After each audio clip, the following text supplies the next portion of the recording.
Greetings, listeners. I'm Detective Sergeant First Class Harry Gavel, Camden County Prosecutor's Office, Homicide Division, retired. The story I'm about to tell you is not only true, it is heartbreaking. Listener discretion is strongly advised. The following episode recounts the details of a real homicide investigation. All information presented is taken from public records, law enforcement files, court records, and direct investigative experience. The names of the victims and individuals involved are used with the utmost respect. No part of this story is intended to exploit or sensationalize their suffering. As a retired homicide investigator, I believe these stories matter. To honor the victims, to understand the truth, and to bring closure to the families left behind.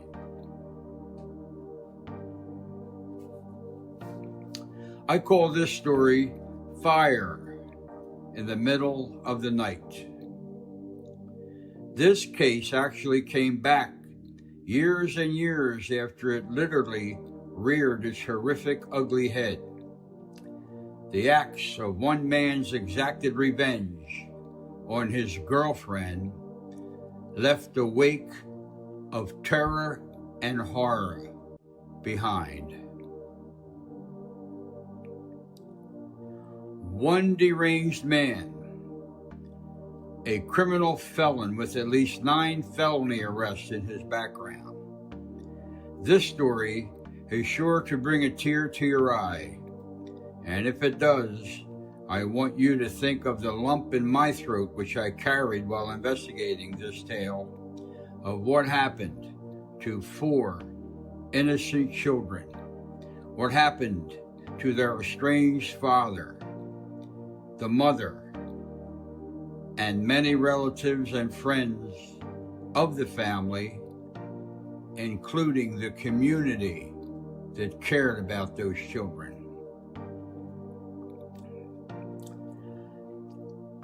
One deranged man's background consisted of drug, burglary, and robbery convictions.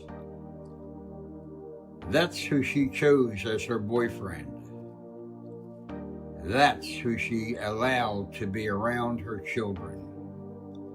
But she and her children both were being threatened and criminally abused by this man, this felon.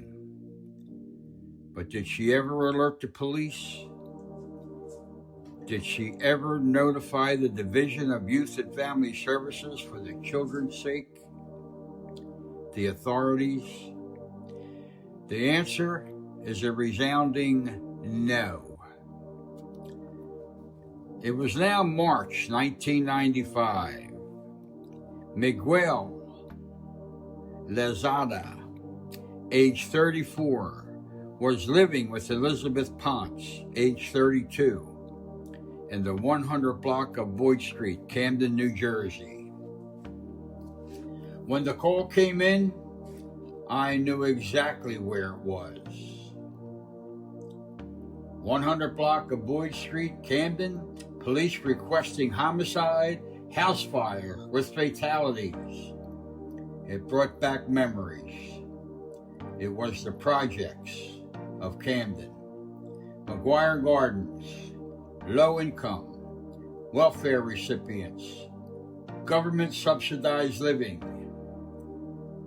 As a kid, we lived there way back in the day. One spring morning, while Mom was cooking bacon on the stove, one of the younger kids was sitting in a high chair next to the stove. The wind coming through the window had blown the curtain over the fire. The curtains caught on fire. We all ran outside, including the old man. He was thrown a towel by a neighbor who was standing by outside, watching all this excitement. He needed a towel. He was standing out there as naked as a jaybird. Miguel and Elizabeth were in a off-and-on, very tumultuous relationship. The relationship was only about 4 months young. Elizabeth had agreed to let him move in with her. He had nothing stable going on for him in his life, so the move-in idea was fueled by him needing a place to live. This guy was no catch by any stretch of the imagination. Believe me when I tell you that. He was, according to our investigation, quick-tempered, a vindictive, cunning, and an accomplished criminal. He had 9 felony convictions on his rap sheet. Elizabeth had 4 minor children in the home from her previous relationship. She was estranged from Antonio Rodriguez, the father of those children, for all intent and purposes. The children were identified as Lydia Ponce, age 15, Antonio Ponce, age 8, Juan Ponce, age 4, and Edwin Ponce, the youngest, an infant, just 20 months old. On Sunday, March 26, 1995, Elizabeth Ponce and Miguel Lozada were at it again, battling a fierce, hot-blooded argument inside the home. Elizabeth said, "Get out." She kicked him out. She used threats of calling the police on him if he didn't leave. Lozada decided to leave, but not before he threatened to get revenge. The type of revenge he uttered to Elizabeth would certainly be a great cause of concern. Think about it. Think about who was making the threat. What is the threat? Who was being threatened? Elizabeth, the mother of 4, as at this time in her life, also addicted to crack. She's a crackhead, as well as Lozada. Both of them are addicted to crack cocaine. Elizabeth does nothing about the threat. The threat was direct. As Lozada was told to get out, he stated, "I'm going to kill you and your kids. I'm going to burn the effing house down with the kids in it." That was the threat. This statement was punctuated with severe obscenities and accented with the slamming of the door as he left. Shortly after this argument, Elizabeth decides to leave her eldest daughter, Lydia, age 15, in charge of the 3 minor children in the home. So what does she do? She decides it's a good idea for her to go to a nearby hit house and use the drug of her choice, cocaine, and get high. The police are never called and or alerted that she and her family were just threatened with imminent serious bodily injury or death by a known criminal. Now let's just back up for a second and play the what if game, just for a second. What if Elizabeth Ponce would have reported the many prior abuses of her and her children to DYFS, the Division of Youth and Family Services? Could that have prevented what I'm about to relate to you? What if Elizabeth Ponce would have reported this current abuse and threat to the Camden City Police moments after the suspect just left her home after making the threats? Police may have been able to pick him up, having a description of him. What if Elizabeth decided to pack her children up and go to a place of safety and report the incident to a girlfriend, family, or even a friend? Told somebody.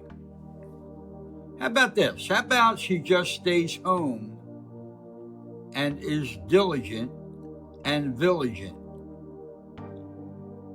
Nope.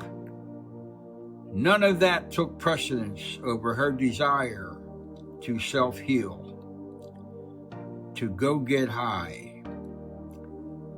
This resulted in her not being home just a few hours later, while her house was being burned down to the ground, fully engulfed in fire.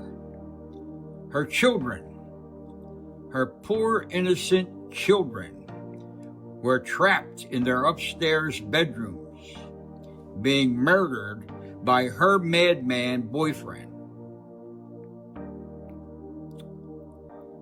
This case still brings chills to my bones when I relive it. I'm not sorry telling this story. Elizabeth Ponce was not charged in this case for several reasons. However, the decisions she made were disastrous, to say the least, and I'm sure she lived through the shame and blame of it all. I hope that what happened had its effect on her, and she righted her ship, breaking her own patterns of drug abuse for herself and her remaining children. She was very, very fortunate not to have been killed on that night. She survived, but she could have lost all 4 of her children on that night. The decisions which the adults made and the ones they failed to make possibly contributed to what happened.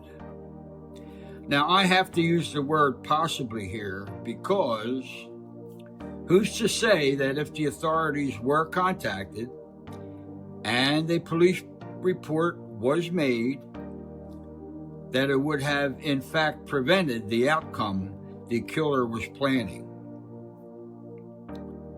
Bad decisions in this case, or lack of making proper ones, are not necessarily contributory to what happened as they are to why it happened. After the argument on Sunday, March the 26th, Lozada vowed to do what he told Elizabeth he would do to exact revenge on her. Lozada was kicked out about 1 minute after 10 p.m. on this evening. About an hour and a half later, at 11:30 p.m., Elizabeth leaves her home to visit a nearby drug crack house, leaving Lydia, her 15-year-old, to babysit the kids. Meanwhile, Lozada is out obtaining a flammable accelerant believed to be gasoline. At about 1 a.m. on Monday morning, March the 27th, Antonio, age 8, comes downstairs. His sister notices him missing. She goes downstairs. She finds Antonio in the kitchen of the home. While there, they both hear a noise out back of the house. Someone's in the backyard. Antonio looks out and sees Lozada there. He tells his sister and watches and sees Lizada leave the area. The kids go back upstairs to bed. Mom is still not home. At approximately 1:37 a.m. on Monday the 27th, Lizada returns to the home. He surreptitiously enters quietly through the back door. He pours the flammable liquid silently on the kitchen floor, the living room floor, and the stairs leading to the upstairs bedroom where the children are fast asleep. He then sets fire to the kitchen floor by striking a match. He then slithers out of the home the same way which he entered. Camden police and fire departments were alerted to the house fire by neighbors residing in the area. Firefighters and police were getting street word that there were a mother and 4 children inside the home. At the fire scene, the children were awakened by a heavy smoke concentration and visible fire filling the upstairs of the residence. 15-year-old Lydia Ponce and her 8-year-old brother Antonio Ponce managed to make it to a second-floor window. Both children, choking on smoke, jumped out of the second-story window to escape being burned alive. Both children were injured upon hitting the ground. They were found just down on the ground right where they jumped to. They were treated at the scene and quickly transported to Cooper Hospital Trauma Unit. Both children were listed in stable condition. 4-year-old Juan Ponce and his infant baby brother, Edwin Ponce, were not that lucky. Both perished in the blaze, the fire, the house fire, in which they could not escape, burned alive by their mother's boyfriend.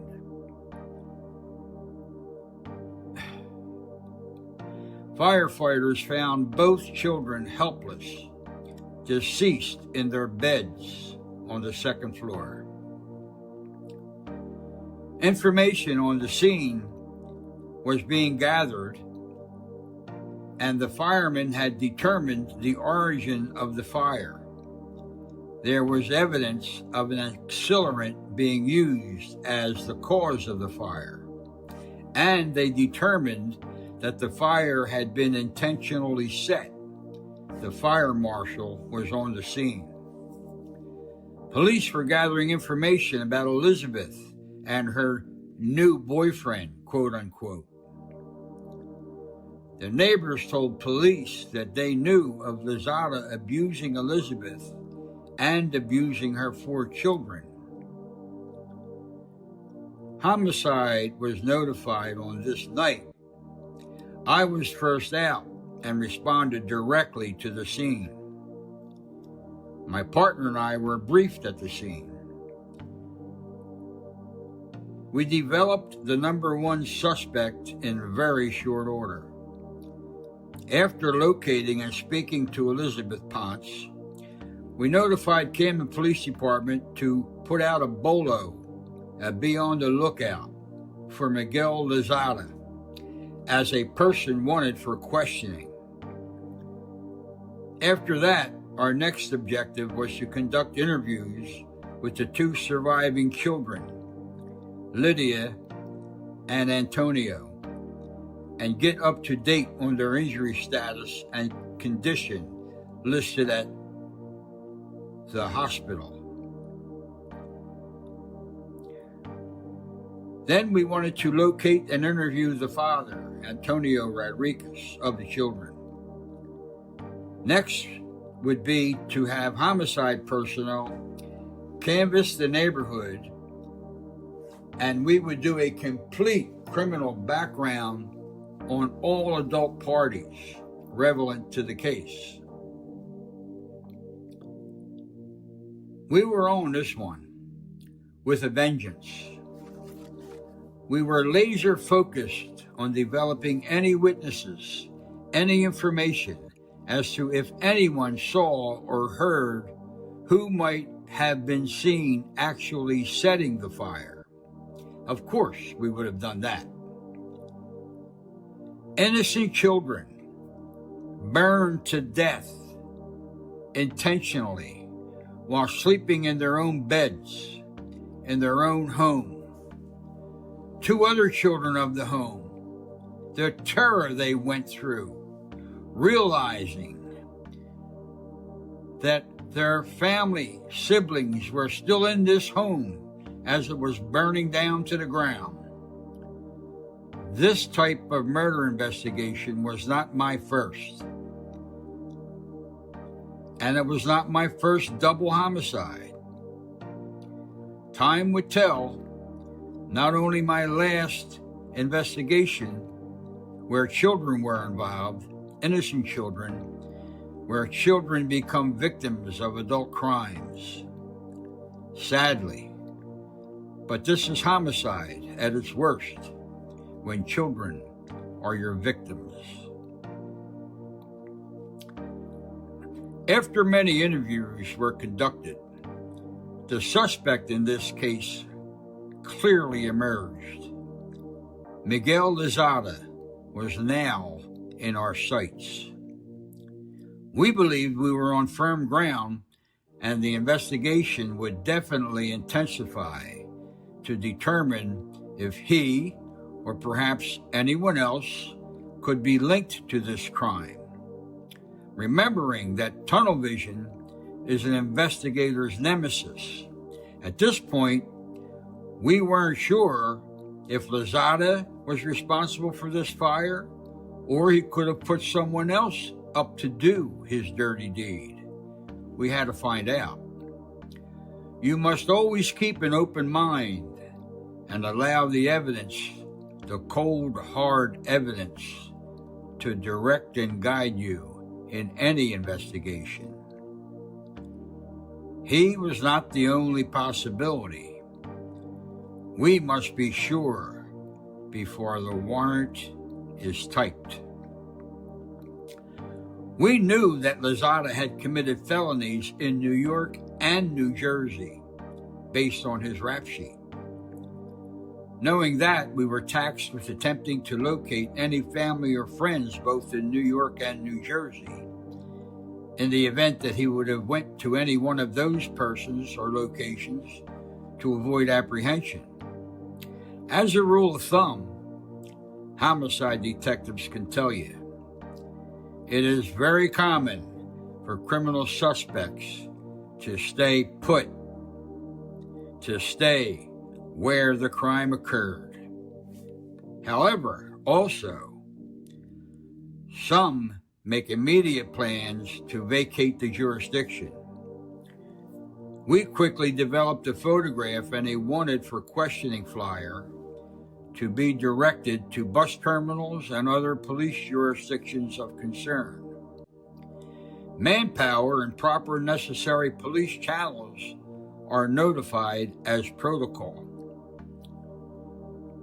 Fortunately, in this case, by Wednesday, March the 29th, only 2 days after he committed the crimes, we were able to locate and apprehend Lozada, still within the boundaries of Camden City.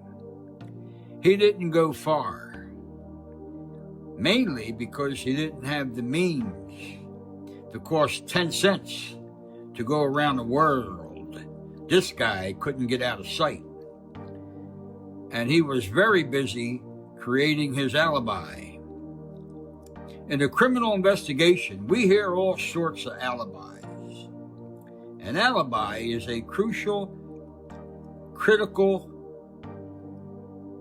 thing in a case, especially if it solidly establishes innocence.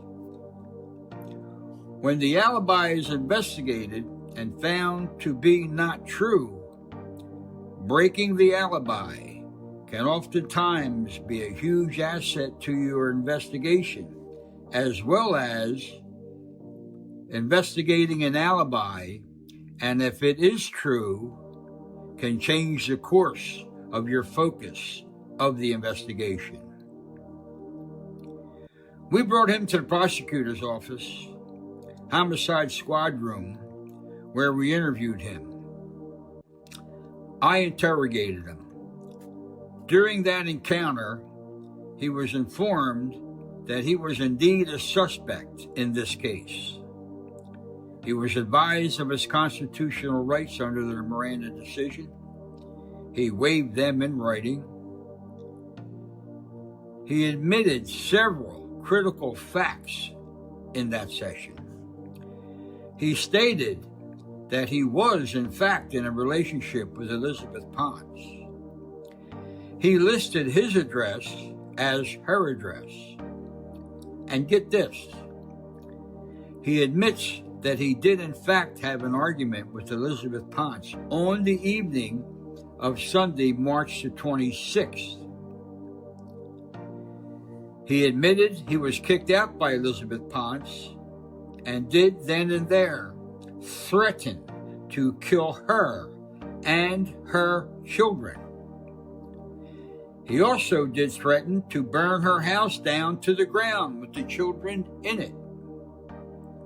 Well, let me tell you, those statements alone are in fact terroristic threats, which we could now charge him with, which we did.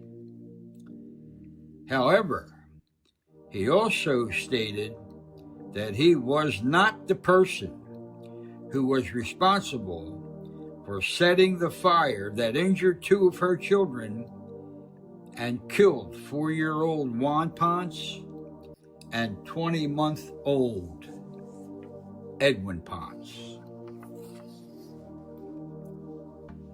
He stated that he was several blocks away at a crack house at the time of the house fire. He stated he was there acting as a lookout for the drug dealers at that crack house. So that's your alibi, folks. He wasn't there. He was at a crack house being a lookout for drug dealers. Come on, man. Give me a break. But we had to investigate it. And he was hugely underestimating our investigative abilities. You can imagine for certain that we investigated that statement quickly and were able to confirm that it was, in fact, a lie. And we carefully were able to prove it if we needed to in court at a later time. In addition, through several investigative methods, we were without a doubt able to place him at the scene of the fire, as well as link him directly as the sole person responsible for the arson and the intentional cold-blooded murders of 2 young children and causing the injuries of 2 other children, both whom he fully intended to kill in the fire. He did later state in his own words during his confession that he did know full well that the children were in the home at the time of the fire, and he also knew that Elizabeth was not in the home at the time. Those who know how homicide investigators work, getting his confession was a top priority for me, and I endeavor to always get a confession whenever possible in every case I investigate. Most of my cases, you'll see, are complete with confessions of the perpetrator. He was charged with a myriad of criminal offenses, which included 2 counts of murder, one count each of aggravated arson, terroristic threats, and related offenses. He was booked and remanded to the Camden County Jail to await an arraignment. On Thursday, March the 30th, 1995, the Camden County prosecutor, Ed Borden, handled the arraignment himself in front of the Honorable Superior Court Judge Isaiah Steinberg. Judge Steinberg set his bail at $1 million. Prosecutor Borden, during the bail motion, correctly argued that Mr. Lozada was a serious flight risk. He had several previous felony convictions. He was a man with nothing to lose, as he was in fact HIV positive for AIDS. He was a Lazar. He had contacts out of the Camden County jurisdiction. And let's not forget, he left living witnesses behind in his wake of terror, whom he had already threatened to kill. What was to stop him from killing those people if he were able to make bail? And so it was ordered. He would be held for trial with bail set in stone at $1 million. A monstrous, true and proven baby killer was behind bars, at least for now. It was hoped that he would be convicted for his crimes and never walk the streets again as a free man. His reign of terror was ended if he were to be convicted. He would never be able to exact his revenge on any more women or children. The next several weeks were spent on additional evidence and fact-finding in the case. This case was indeed high profile due to the nature of the crimes. Every good homicide detective knows that he has to think like a defense attorney. He must endeavor to close all the doors of possible escape from justice. You can trust that we did that. Ask Assistant Prosecutor, Section Chief of Homicide, James Conley, if you don't believe me. There would be no trial. When Lozada was asked in court by Judge Steinberg if he could afford his own attorney, he replied, "Yes, sir." When the defense attorney sees a case, they evaluate the merits of that case and whether or not he could defend it. If the case is solid, if the case was investigated thoroughly and properly, and if the police followed and operated within the confines of the law, all the laws applicable to the case, the defense attorney would be more likely to fold up his tent and start looking for a plea bargain. That's exactly what happened in this case. Lozada pled out. He was handed very heavy prison sentences. He basically didn't have a viable defense. He was destined to spend the rest of his days behind bars and pay for his heinous crimes. I'm sure his attorneys advised him that if convicted at a trial, his sentence would definitely include more time in prison than he would get in a plea bargain, given the nature of his misdeeds.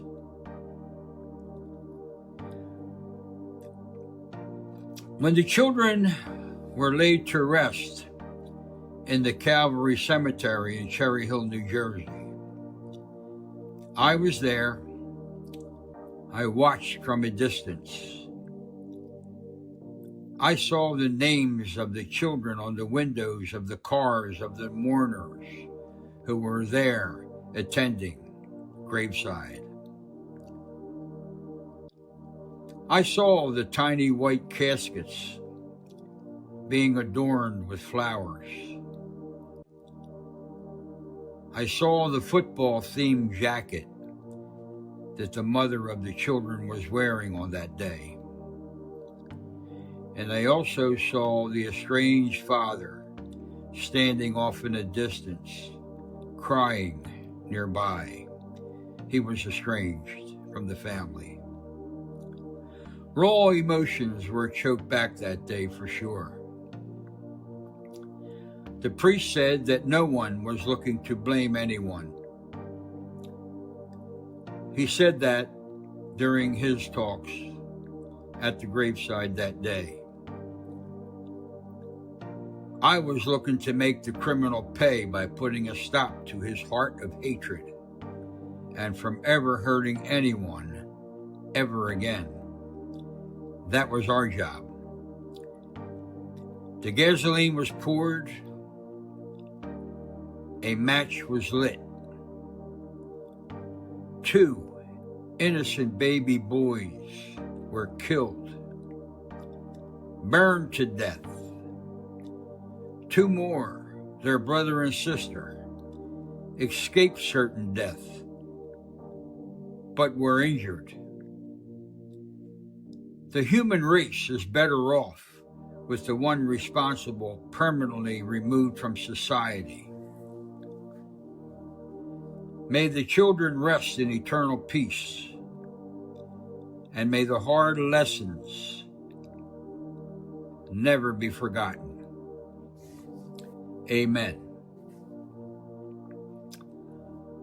On a chilling footnote, it was the year 2019, nearly 25 years after this tragedy unfolded.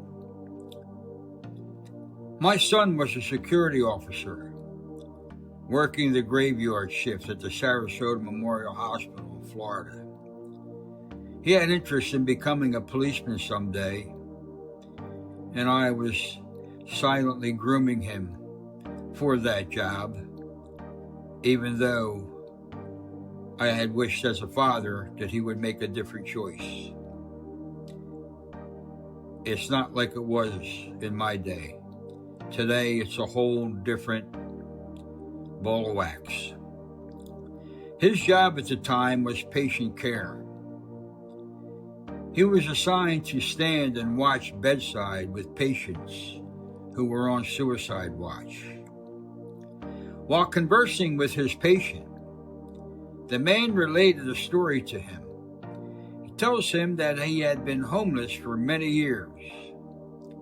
He was in poor health and had contemplated suicide many, many times over and over again for quite some time.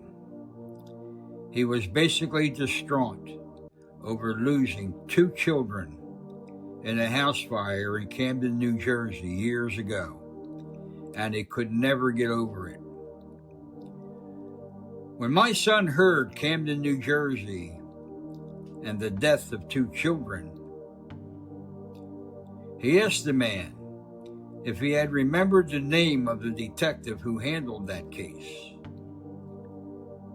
When my son told him my name, the man said, "Yes, that was the detective." I believe that man was Antonio Rodriguez, the estranged, heartbroken father of those 2 children that perished, and the 2 other children who had gone through that horrific ordeal. This man just had been lingering for years. Small world, isn't it? The end. Tune in next time for another true murder story from the murder capital. This is Detective Sergeant First Class Harry Gavel, Camden County Prosecutor's Office, Homicide Division, retired. Yes, I miss it. See you next time.